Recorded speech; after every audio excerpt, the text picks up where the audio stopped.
जय श्रीराम मंडळी. मी अश्विनी सुमित्रा म्हणते. माझ्या प्रकाश वैदिक ज्योतिष या यूट्यूब चॅनलवर मी आपल्या सर्वांचं मनपूर्वक स्वागत करते.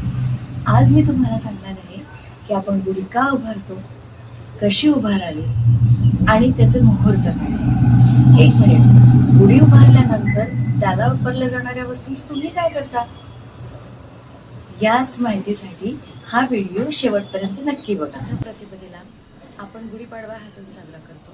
याचे काही धार्मिक, आध्यात्मिक आणि ऐतिहासिक कारण ते पण मी तुम्हाला आज सांगणार आहे. याची सर्वप्रथम आख्यायिका अशी आहे की चैत्र शुद्ध प्रतिपदेला ब्रह्मदेवाने सृष्टीचा नवनिर्माण केला होता आणि कालचक्राची पुनर्गणना झाल्यामुळे आपण ह्याही दिवशी शुभ कार्याची सुरुवात करतो, संकल्प घेतो आणि आत्मचिंतन सुद्धा करतो.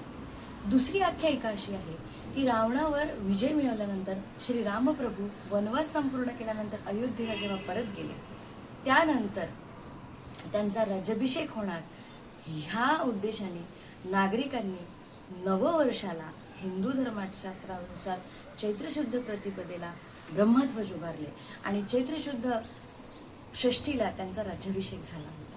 दुसरं असं कारण आहे जे महाराष्ट्रात आपली गुढीपाडवा हा खूप जास्त प्रचलित आहे. कारण याचं असं आहे की शालिवाहन नावाचा कुंभाराचा पुत्र होता. त्यांनी मातीच्या मूर्त्यांपासून म्हणजे सैनिक निर्माण करून युद्ध केले होते. म्हणजे ही सांकेतिक कथा आहे. त्याचं असं म्हणणं आहे की मातीसारख्या निष्क्रिय झालेल्या लोकांना जागृत करून त्यांनी युद्धात विजय मिळवला होता. आणि शालिवाहन हा सतवाहन घराण्यामधला सर्वप्रथम साम्राज्य निर्माण करणारा महाराष्ट्रामध्ये त्यांनी आपल्या महाराष्ट्राला एक स्वतंत्र कालगणना दिली आहे, ज्याला आपण शालिवाहन शक असं म्हणतो. त्याची सुरुवातही गुढीपाडव्यापासून होते. आता गुढी कशी उभारायची, त्यासाठी काय काय लागणार आणि ते का वापरतो त्याची माहिती आता मी तुम्हाला देणार आहे. गुढी उभारायसाठी सर्वप्रथम आपल्याला लागणार आहे ब्रह्मध्वज. ब्रह्मध्वज म्हणजे वेळूची किंवा बांबूची काठी, ज्याला आपण सामर्थ्य असं म्हणतो. आपल्या हातातलं असणारं सामर्थ्य हे ब्रह्मध्वज दाखवते. त्याच्यामुळे ती फार जाड नसावी, अगदी साधारण, खाली जाड, वरती थोडीशी निमुळती, त्याला स्वच्छ धुवून त्याला कुंकू लावून ती स्थापन करावी. पण ब्रह्मध्वजाच्या खाली स्थैर्य फार महत्त्वाचं आहे, म्हणून पाटावरच गुढी उभारावी. त्यानंतर आपण गुढीला वाहणारं जे वस्त्र आहे ते वैभवाचं प्रतीक आहे. आता मला सांगा की तुम्ही वस्त्र कुठल्या प्रकारचे वापरता. तर वस्त्र वापरताना नेहमी लक्षात घ्या, आपले वस्त्र हे नेहमी 4 रंगांपैकी एक असले पाहिजे. केशरी, पिवळा, लाल किंवा हिरवा. कुठल्याही प्रकारचे गडद काळे रंग गुढीला वापरू नये, कारण ते आपल्या वैभवाचे प्रतीक आहे. दुसरी गोष्ट की आपण जी साखरगाठी आपण जी गुढीला बांधतो ती आपल्या जीवनातल्या माधुर्याचं प्रतीक आहे. त्यानंतर आपण जी पुष्पहार आणि आंब्याच्या डहाळी वापरतो. बरं, आंब्याची डहाळी आपण मोहोर असलेली वापरतो. मोहोर हे वृद्धीचं प्रतीक आहे, बरोबर. तर आंब्याची डहाळी जी आपण वापरतो ती मांगल्याचं, पुष्पहार हे मांगल्याचं प्रतीक आहे. कडुलिंबची डहाळी जी आपण वापरतो ती सुद्धा मोहोर आलेली वापरावी.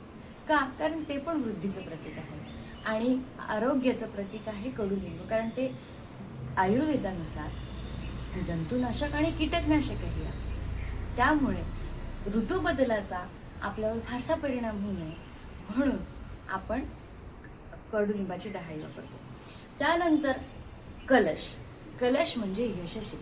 आता कलश तुम्ही कसा वापरता, मी खूप जणांना ही चूक करताना बघितली आहे की तुम्ही कलशाच्या जागी पालथा पेला घालता, ग्लास पाण्याचा.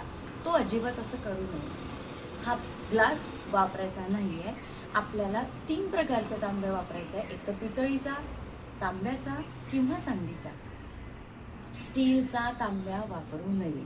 आता आपण तो पालथा का घालतो, कारण कलश हा जेव्हा पाण्याने भरलेला असतो तो यश आहे आणि जो तेव्हा आपण पालथा घालतोय तेव्हा आपल्या घरी यशश्री ही ओसंडून वहावी असं त्याचं प्रतीक आहे. शिवाय गुढी उभारल्यानंतर गुरून कलश आपल्याला शिखराप्रमाणे भासतो आणि गुढी आपल्याला काय शिकवते, कडू, गोड, मांगल्य, वैभव हे सगळं अनुभव एकत्रित करून गुढीसारखं भक्कम उभं राहायचं आहे. या वर्षीचा गुढीपाडवा हा 19 मार्च 2026 गुरुवार रोजी आपल्याला करायचं आहे. त्याचं शुभ मुहूर्त मी तुम्हाला सांगते की ह्या वर्षीचा गुढीपाडव्याचा शुभ मुहूर्त आहे सकाळी 6:25 तर 8:20 आपल्याला गुढी उभारायची आहे.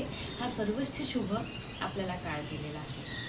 आता सर्वात महत्त्वाचं म्हणजे गुढी उभारल्यानंतर तिला आपल्याला नैवेद्य दाखवायचा आहे, पुरणाच्या पोळीचा नैवेद्य दाखवायचा आहे, तिला नारळ अर्पण करायचं आहे जे आपल्याकडच्या सिद्धीचं प्रतीक आहे, आणि तुम्हाला तिथे हळदी कुंकूसुद्धा जी सौभाग्य मांगल्याचं प्रतीक आहे ते सुद्धा तिथे वाहायचं आहे. नैवेद्य करून संध्याकाळी जेव्हा आपण गुढी उतरवतो त्यानंतर तुम्ही त्या गुढीत वापरलेल्याचं काय करता ह्याची माहिती मी आता देणार आहे. की गुढीमध्ये वापरलेल्या साखरघाटी, कडुलिंबाचे पानं ह्यांचं मिश्रण करून त्याचं सेवन करावं. कारण ह्या दिवसांमध्ये जेव्हा ग्रीष्म ऋतूचा दाह जाणवणार आहे तेव्हाच आपल्या शरीरामध्ये अनेक प्रकारचे रोग आणि ग्लानी येणार आहे. ती दूर करण्यासाठी आपल्याला साखरगाठी आणि कडुलिंबाच्या पानांचा रस याचं सेवन करायचं आहे, संमिश्र करून सेवन करायचं आहे हवं म्हणून. आणि आपले जे पानं आहे ते वाळून आपल्याला आपल्या कुंड्यांमध्ये चुरून टाकायचे आहे. आपले मांगल्य आपल्या घरी तसंच स्थिर राहावं म्हणून हे सगळं करायचं आहे. हे आजपर्यंत तुम्ही करत होतात का मला कमेंटमध्ये नक्की सांगा. आणि ह्या पुढचा व्हिडिओ मी चैत्र नवरात्रबद्दल बनवणार आहे की ज्याच्यामध्ये आपण पन्ह आणि आंब्याचं डाळ का खातो याचं महत्त्व मी तुम्हाला आणखी माझे व्हिडिओ बघायचे असेल. आणि आजचा व्हिडिओ तुम्हाला कसा वाटला याचा अभिप्राय मला नक्की कळवा. लाईक करा, शेअर करा आणि सबस्क्राईब करा.